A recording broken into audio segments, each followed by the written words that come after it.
रानी प्यार में हमके गम के तू तोहफा दिहलू हो।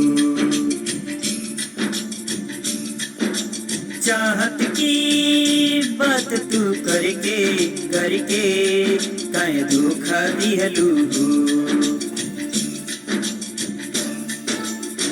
रानी प्यार में हमके गम के तू तोहफा दिहलू हो। चाहत की बात तू करके काहे धोखा दिहलू हो।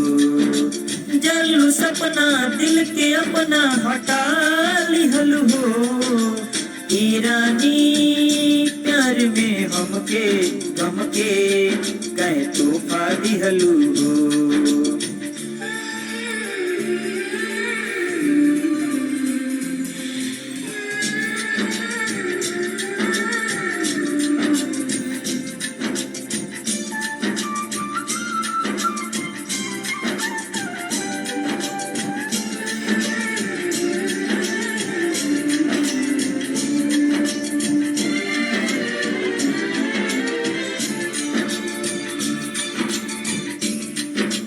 याद में तोहरा दिनों रतिया अखिया हमर बरसे।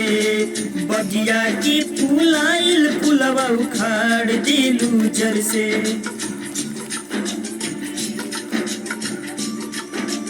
याद में तोहरा दिनों रतिया अखिया हमर बरसे।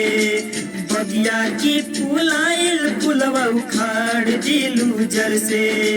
हमसे मिलके खुनवा दिल की हमार पियलू हो।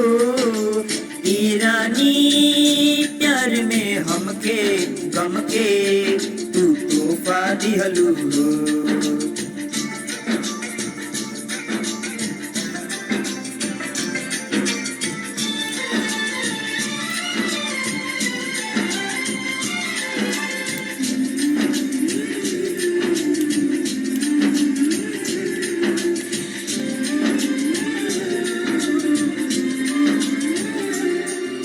सुना रानी जब केहू दिलवा तोहर दुखाई।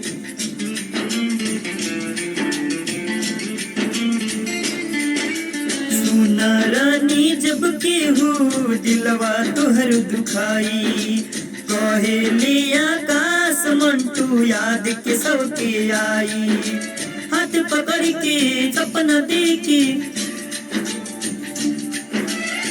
पकड़ के वादा करके तू झूठे दिहल हो। रानी प्यार में हमके गम के तू तोहफा दिहलू हो। चाहत की बात तू करके काहे धोखा दिहलू हो।